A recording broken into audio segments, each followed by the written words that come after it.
Good morning, everybody. Welcome to Coffee with Casey, where I'm going to try and get through with a raspy voice today. Got a little RFK working in my throat, so we'll see if I can get through this. Today, big show. There is a Titanic shift in the market, and I think everybody needs to know about it. It's going to affect buyers. It's going to affect sellers.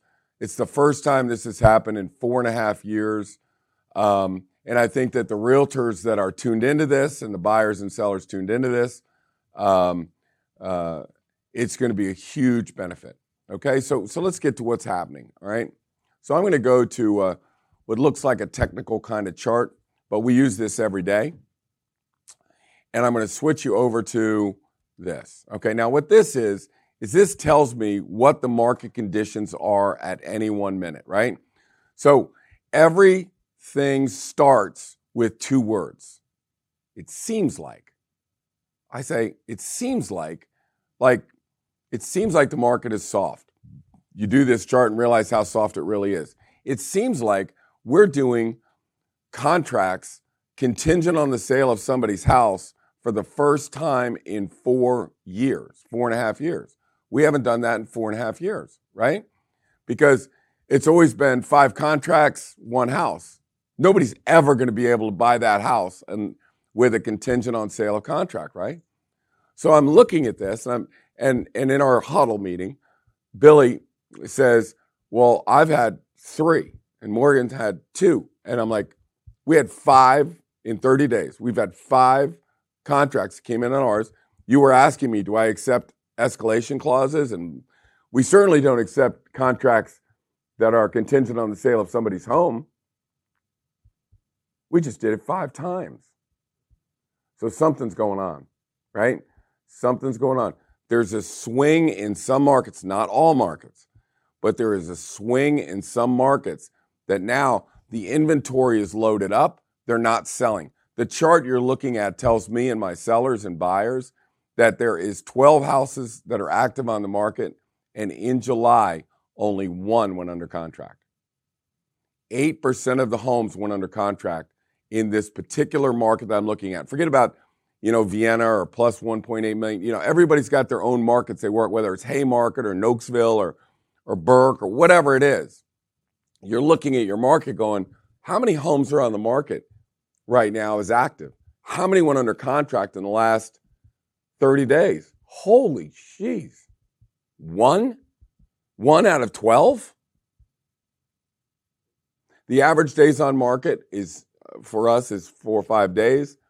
The average days on market is 52 days in this market. 52 days with an 8% success rate. Now, let's extrapolate that to what does all that mean? That means you're in an incredible buyer's market. An incredible buyer's market means what? Buyers have control of the market.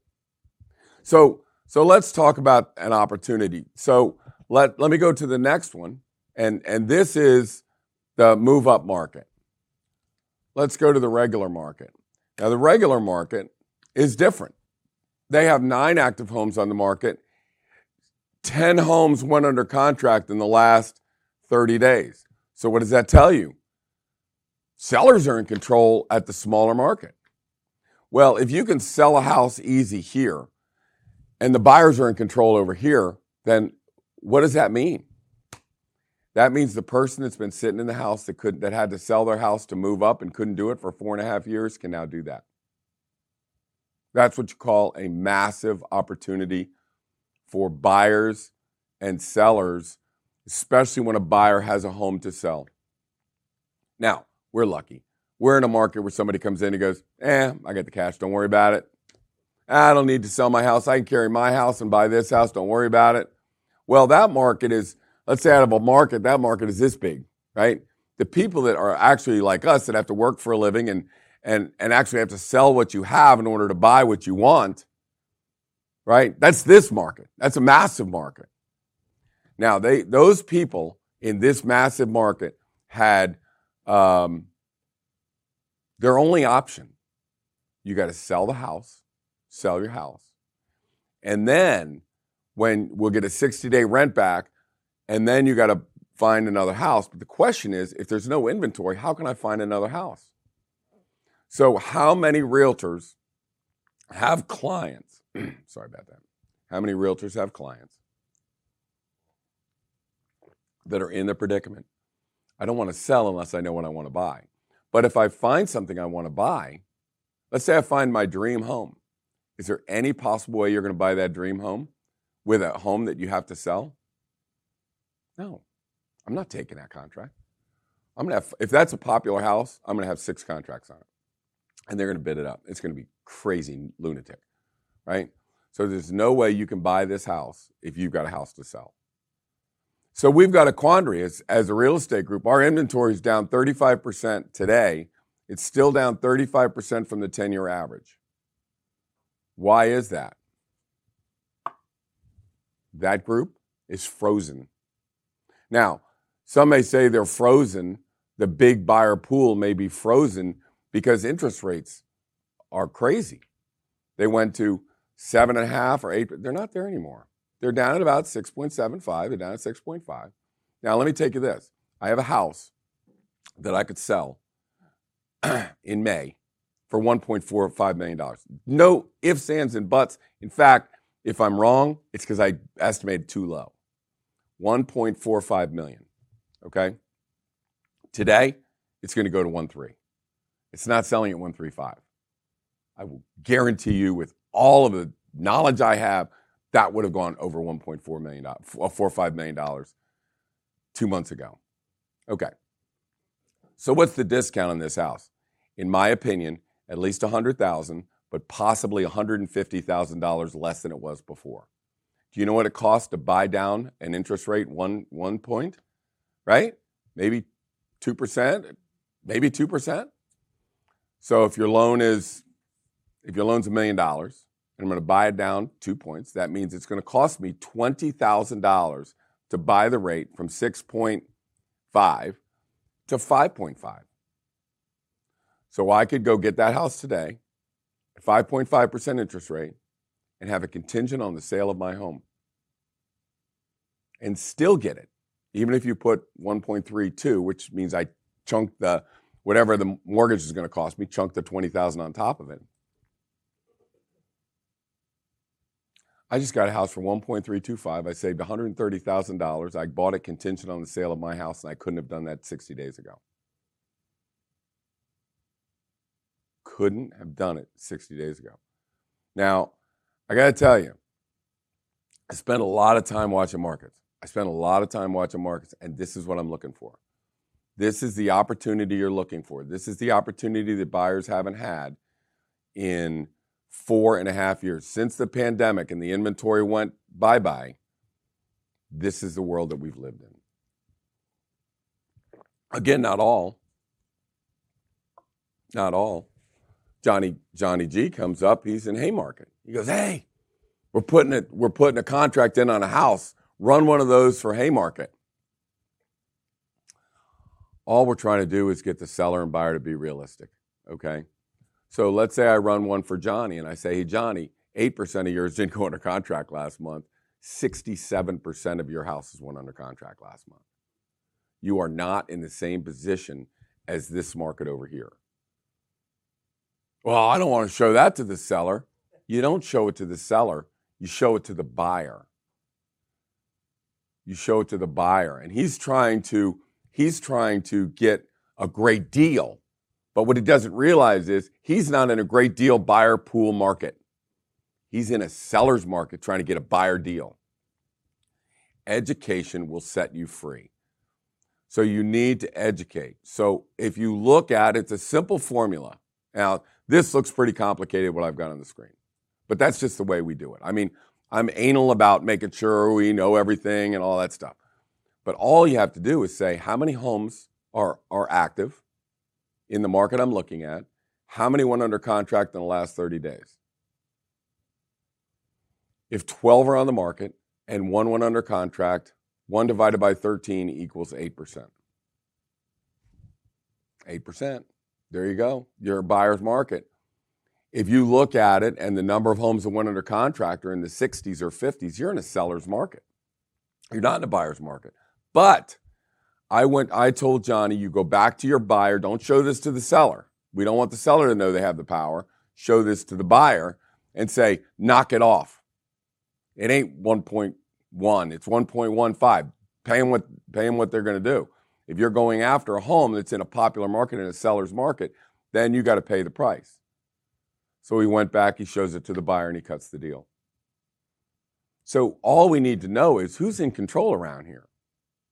Who's running this show? So when I go to a seller of a property in the $1.8 to $2 million range, I want blah, blah, blah, blah, blah. Dude, there's 12 houses on the market. One went under contract in the last 30 days, and their average days on market is 52, and more homes withdrew, 3, than sold. More homes withdrew than sold. And guess what? Guess what 52 average days on the market for all those listings means? There's going to be a lot of W's. There's a lot of C's, a lot of W's, and a lot of E's. A lot of expireds, a lot of cancels, a lot of withdrawals. It's coming. I mean, it's coming. In certain markets. Is it going to come to Johnny's market? No. 65% of their homes went under contract last month. You guys are solid as a rock. But in Vienna, in McLean, in some of these other markets, yeah. So you've got to identify the market. So what does this mean? My listeners, a lot of them are sellers.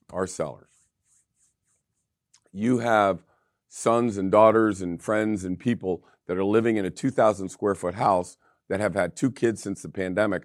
They got to sell that house to buy a bigger house. They need a house 3,500 square feet. They're killing themselves in this house, but they haven't been able to move up because they, for whatever reason, maybe they're risk averse. They don't want to sell A before they have B. They're in a quandary. What do? What's the alternative? What happens to a couple like that? What do? Nothing. They do nothing. Markets survive when money goes in motion. If everybody didn't buy stocks and there was no money in motion, the economy would collapse.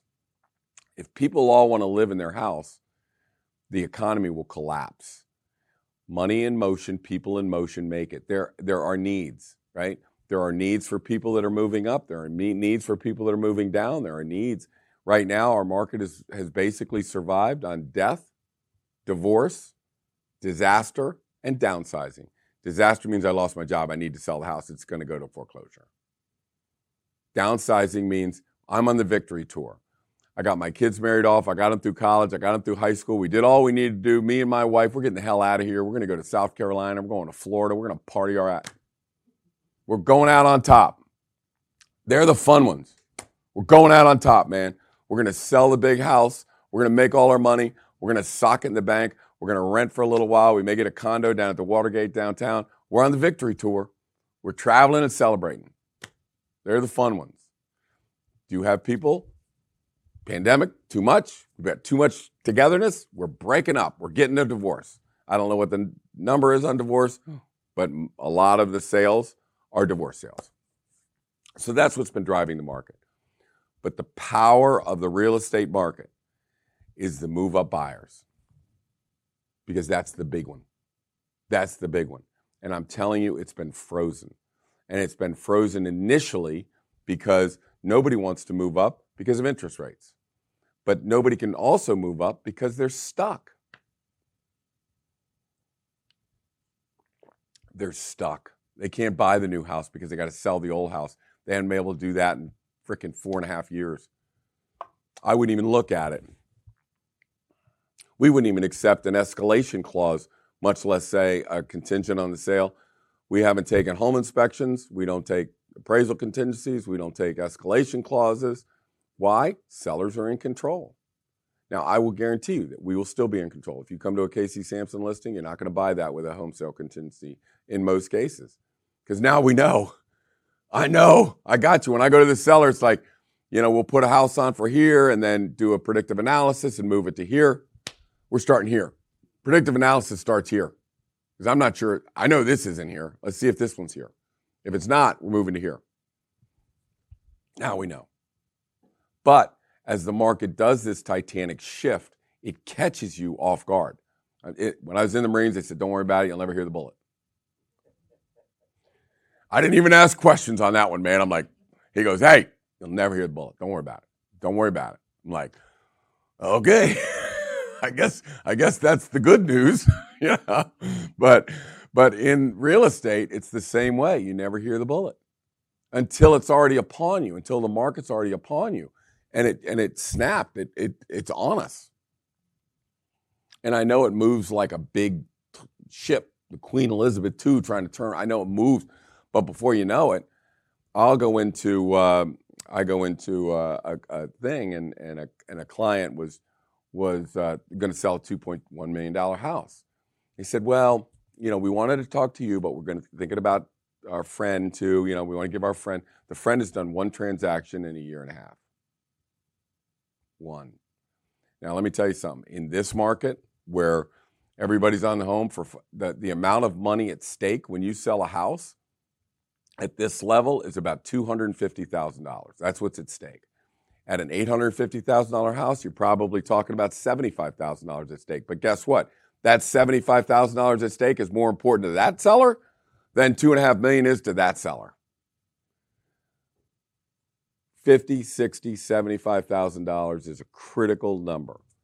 So let's say I put my house on the market. I don't know the statistics. I don't know what happens. It sits, and all of a sudden it goes in. It's what I call the death spiral, the downward spiral. Instead of selling for $850, before I know it, it's going down to $8, maybe $775, $785. It's down in here. But if I went on at $800, I would have got $860.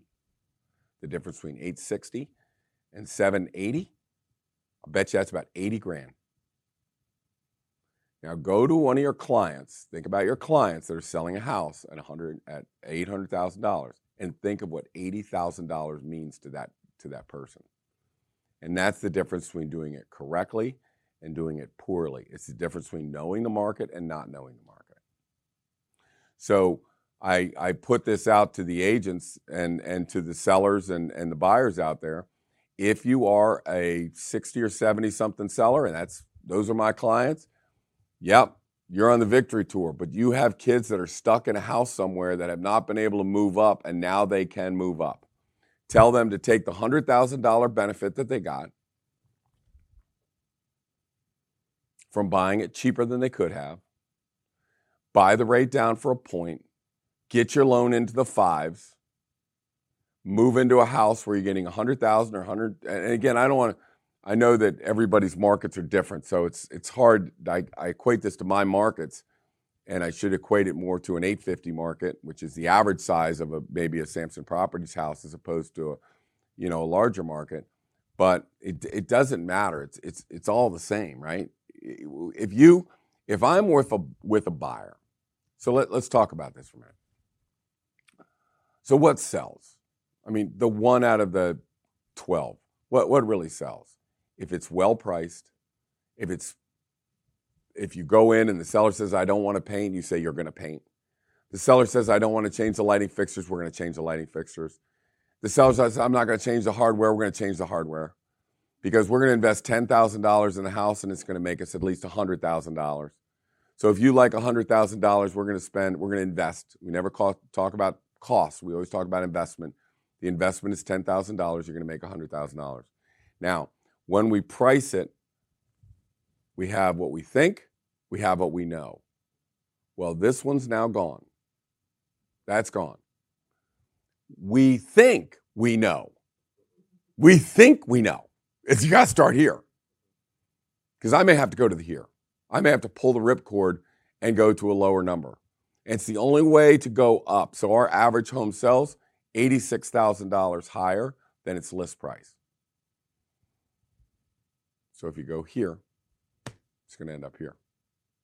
And all the sellers know it.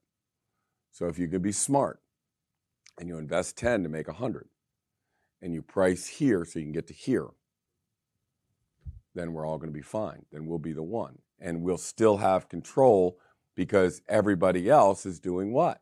They're pricing up here. They're not even testing it. They don't even test it. They're just putting it on the market. None of this. I'm going to speak to the coaches of Samson Properties at 1:00. and I am going to hammer home that this pricing strategy must be test here, move here if you have to. But now that's gone.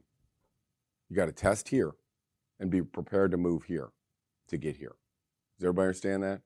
I mean, my whole crux is I have these people, we just put on eight people on my team, and they've been in coaching, but they're all coming to me with properties that are listing that was 900,000, which should have been 850. Did you test it? No. Did you do a predictive analysis? No. Well, now you're in the mud, because now you're one of the 12, right? Now you're one of the 12 that's not selling. Now you're stuck in the mud. Well, now what are you going to do, right? So again, if we go back to that, 30 days ago or 60 days ago, we would have said, let's test 900, let's get to 850, and let's sell from there, right? That's the logical way that everybody should be doing things, but not today.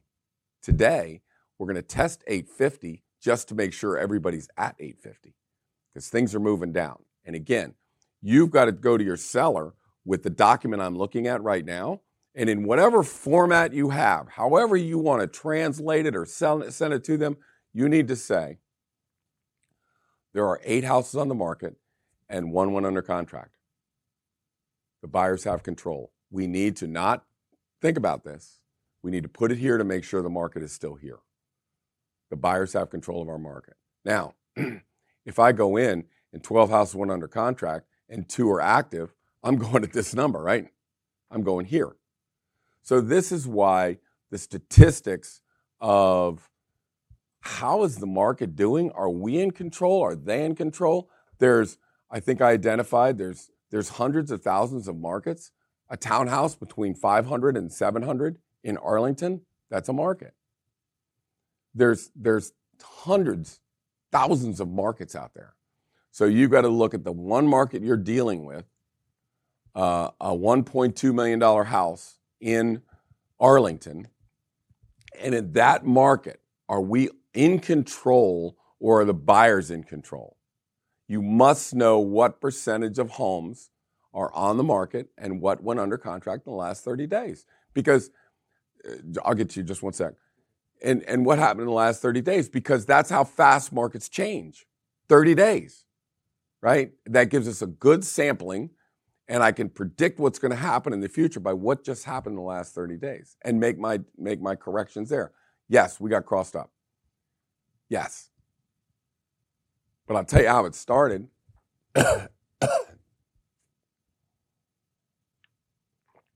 We had buyers and we submitted contracts contingent on the sale of their home, and they took it. And that's why it's like, wait a minute, what? What happened? And then I start hearing that we had some of those. I'm like, what the hell's going on out here? Seismic change, 12-1. Oh my God, 8%, 52 days on market. Guess what's going out tomorrow morning? 8,000 cards to everybody that owns a certain size house in our area that wants to move up. 8,000 of them. Thank you, Samson Properties, for having great rates on sending out cards. Thank you, Julie, for being a freaking knockdown expert on creating these cards. And let me tell you something. All this is market, message, and delivery system. The message is you can now move up. It is now safe in some markets to go ahead and move up contingent on the sale of your home. Market. Anybody that's got a 2,000 to 2,500 square foot home when the rest of the market's 3,500. That's your market. What's your message? 65-cent card from Samson Properties. Go ahead.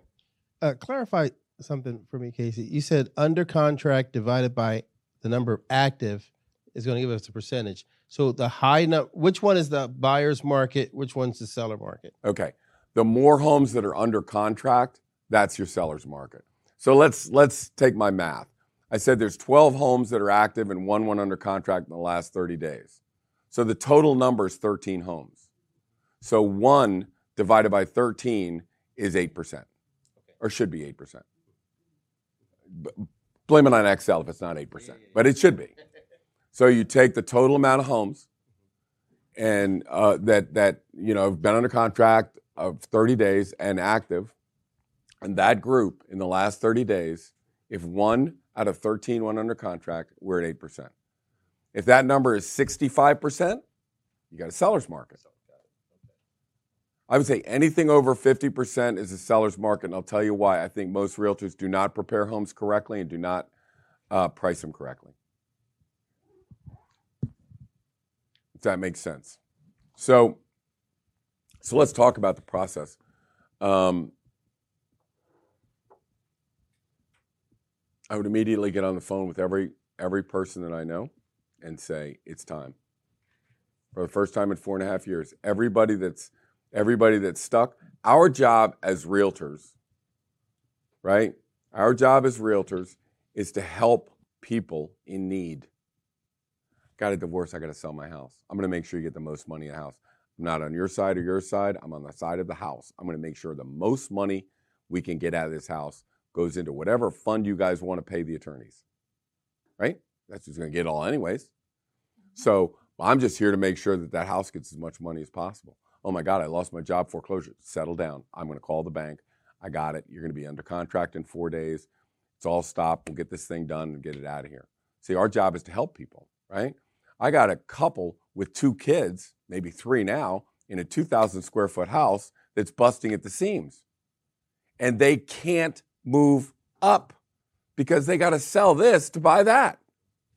They don't have a mom sitting there going, I'll give you $2 million, buy whatever you want, and you'll sell this later. We don't have that. A lot of us don't have that. The big buyer pool doesn't have that. They got to sell this in order to get that. And either the wife or the husband or one of the people that are selling the house has no risk tolerance whatsoever. I don't know if it's and again, I don't care. Whoever's selling the house, somebody doesn't have any risk tolerance. Somebody's going, I'm not selling this until I have a home that I know I'm moving into. But you can't find the home you're moving into because you can't buy it non-contingent. You can't buy it contingent. Now you can. Now I can satisfy both. And what we would do when you're working this as a realtor, you would go into the home. Oh, we don't want a contingent. I know you don't want it, but 12 houses are on the market, only one's under contract. So let's do it this way. Your market, only 8% is going under contract. Does everybody know to make it sick, make them well, right? So when we're presenting the contracts, like only 8% of your house went under contract. The average days on market is 52. Most of these are going to withdraw unsold. Agent. Now, the market I'm selling in, like I showed you, there's 2 markets here. The market for the smaller market that I'm selling out of, 60% of them are under contract. So you are in a buyer's market over 1.8. I would be selling in a seller's market. And by the way, here's our track record that we've done 70 million. It's average days on market of 4 days. Trust me. Here's the price on the house. Here's the marketing strategy. Here's everything we're going to do. I'm going to sell this house in 4 days. Now we can move up. It's good for everybody. It's good for mom. It's good for dad. You know why? They're trying to get their kids to buy a house close to them so they can see the kids. Maybe they're coming from North Carolina or South Carolina. I don't know where they're coming from. But they can't move in because they got something to sell. So our job is to solve people's problems. So if I can get that person that's stuck in the 2,000 can convince a seller that's in a buyer's market that you really do need to buy this. And by the way, this is what the house is worth. I know you've got it on for this, but it's really worth this. It's not worth that. So we're not trying to shortcut you. We're not trying to, I do pricing models all day long. It's like, look, I'm not trying to rip you off. Your house is only worth $1.2 million. It ain't worth 1.35. It's worth 1.2. And by the way, only 1 out of 12 houses under contract. Make them sick. Now, here's what we're going to do. My client's going to put contract in on yours. I'm immediately putting this under contract. Under market. We've already done the painting, the this, the that. It's perfectly prepared. Its pictures are gorgeous. Here's its pricing model. It says it's worth 1.25. I'm putting it on for 1.15. I'm going to generate multiple contracts. Wherever it ends up, it ends up. And I'm putting it on for 1.15. and we're going to rocket that thing. And I guarantee you, we'll be on the doorstep with a check, settling on this house in 45 days. Because my house is saleable and yours is not. You're $150,000 over market value on a buyer's in a buyer's market. Mine's $50,000 under where it could be, where I think the price is going to end up. It's $50,000 under where it could be, and I'm in a seller's market. Trust me, mine's going to sell a lot quicker than yours, and your house is only worth this amount of money, and that's what we're going to pay. Solve the problem.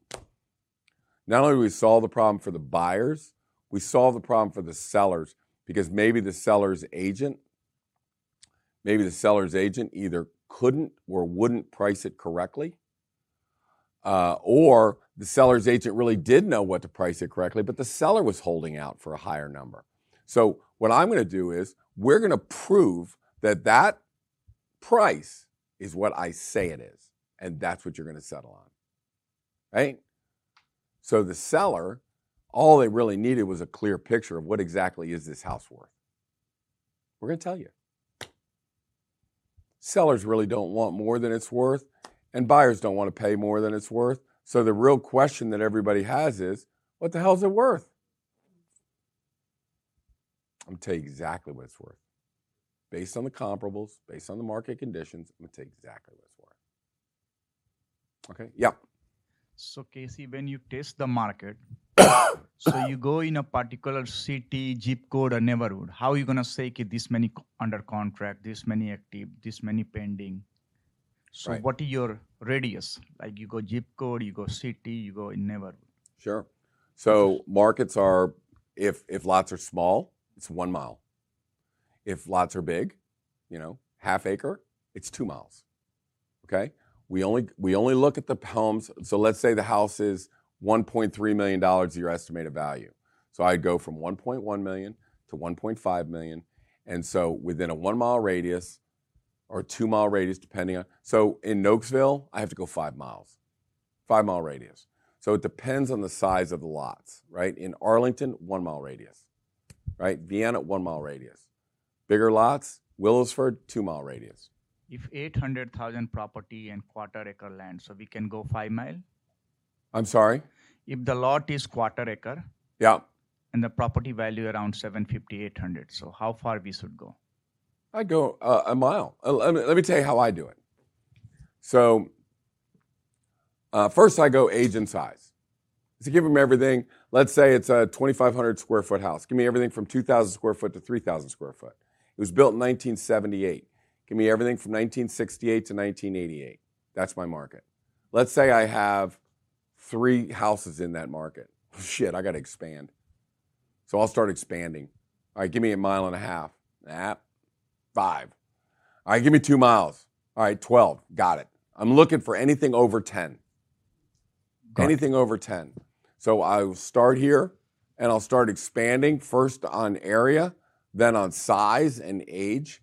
And then that's the first model that we do. The second model is, this says, based on age and size, it says it's worth $1 million. Let's say it's worth $800,000. Fine. Give me everything between $700,000 and $900,000. In the same region, 1 mile, give me everything between $700,000 and $900,000. Well, I don't have that much. Give me everything from $675,000 to $950,000. Boop, boop, boop. Up 12, that's good. That's what I want. I'm just looking for critical mass. So that's what I'm looking for. Thank you, Casey. One more question. So when we testing a property, let's say for 7 days in a coming soon, Yeah. and then how many favorites should be there to my Yeah. price, correct? Yeah. Good question. So it depends on the house. Let's say I have a house that looks better in person than it does online, okay? Let's say the lot is spectacular, and when they get here, they're going to love it. I don't need as many people in that house as I do. We got some warts. The functionality isn't as good as it should be. The closets are small. 66 is behind you. So I need a lot more people coming to that house.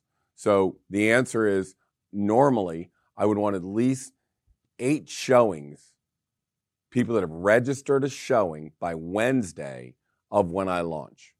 So let's say I'm going to launch at $1.4 million.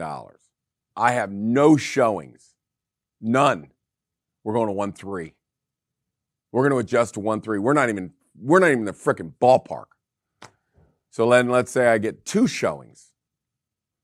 We're going to 1.35. We're close, but we're not there yet. Let's get to 1.35 and let it rock. So the answer is I'm looking for at least 6 to 8 showings, depending on the quality of the house that I'm trying to show. If there are warts, I need more. So how many favorites are there? You know, we're looking for 5, looking for 6, maybe in the hit counter. So I'm looking for that. I'm looking for people. And then sometimes the buyer pool is just too small. Nobody's coming, nobody's online looking at it. Like I normally get 150 people go to these custom websites I built, but let's say there's only 60. It's like, and 2 people are coming. It's like, look, there's only 60 people in this buyer pool. We got to get to a bigger buyer pool. So the reason why I focus on where's the buyer pool, not what's the price, is where are the buyers? When the buyer walks in the door, they'll tell you what the value is going to be. They'll bid it up. So I'm not interested. I'm just trying to get close. I'm trying to find the buyer pool to the closest point to where I think it's going to sell for. I'm trying to get within $50,000. Now, our average house sells at $86,000 over list price. So if I think it's 135, can I get to 135 from 1.3? Yes. Well, 1.299 is a massive buyer pool. Let's just sit at 1.299. Before, again, I keep going back to market conditions, I would have tested 1.35. Gone. Let's test 1.3. Let's make sure they're here. Let's just go with the safe bet. And in order to determine where you're going to start and test, you really need to know your market conditions at the time. So when you do a second testing, so first testing happen when it's coming soon. Right? Yeah. When you do second There is testing, no second test. You only get one shot, yes, babe. Got it. You got one shot. That's why this up here, gone. Because I'm not sure that's where it is. Right? So if I go here and I test at 135, I know for no question in my mind at 1.299 I'll sell this house and get it sold, no problem. I'm not sure about that anymore. That house just fell $140,000, $150,000 under what I thought it was. So I'm not sure. The market's too soft in some areas, not Haymarket. Haymarket, I'm Johnny still, hey, grip it and rip it, man. Go with that number that you're still hot. And we're here or here, or we know we're here. But in a soft market, I'm not even sure we're here. We got to test the smaller number. Very, very, very important. That's all I'm going to talk about to these coaches. You've got to tell the Samson agents that you need a range. You got to start at the smaller range. You have to go 7 days on the market, and you need to test the coming soon. And if it's not there, you need to have the guts to tell the seller, I highly recommend you move down. Now, and you got to look at your own track record. I go to the seller, and I say, look at the people that went from 2.5 to 2.25 and then sold for 2.5. We never would have got 2.5 if we went there because there was no market. And the seller looks at us and says, hey, man, you're going to drop this thing $250,000? You said it was worth 2.5. I said, it is. Or it was. But that's not where the buyer pool is. The buyer pool over $2 million is at $2 million, 2.15, 2.25, and 2.5. The next closest buyer pool from 2.5 is 2.25. We got to get there. So we went down there. I settled today at 3 o'clock, 2.5 million. 2.5 million. The builder laughed at me. Pat Stack, Jefferson Homes, laughed at me. His agent, what? What? I should have got a few beers out of this. In fact, I'm going to find Pat and go, hey, man, I sold your house for 2.5 million. I need a few beers out of this. I should not pay for Vienna Inn beers for a while. Shit. Should have cut that deal. He called me up and goes, what are you doing? 2.5, what are you doing? I think that's what it's worth, man. I should have said, hey, if I get that, what? I'm not as good a negotiator as I thought I was. So anyways, that is what's happening in the market. That's the seismic changes. We've just released a massive part of the market. The realtors need to change their strategies and help the people that have been stuck in a 2,000 square foot house for the last 4.5 years. That's our job. And that puts the market in motion. That gets more transactions. That gets everything rolling again. And take the money that you're saving from the drop in price and value,